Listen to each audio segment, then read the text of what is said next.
your day ahead today.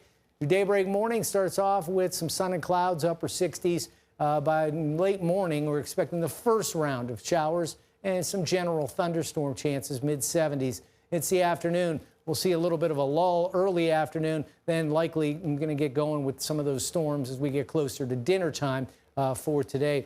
All right, looking at Pinpoint Futurecast, there's the first round that comes through this morning. There's the lull, late morning, early afternoon. And then as we get into the late day, that's the potential for not only localized flooding, but also damaging wind is the primary threat. We got a pretty good chance of getting some severe weather for today. Temps low 60s overnight tonight.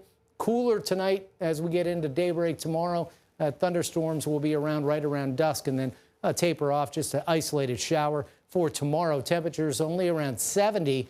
And gorgeous weather. We start to recover, get back to near 80 on Friday, low to mid 80s for Saturday.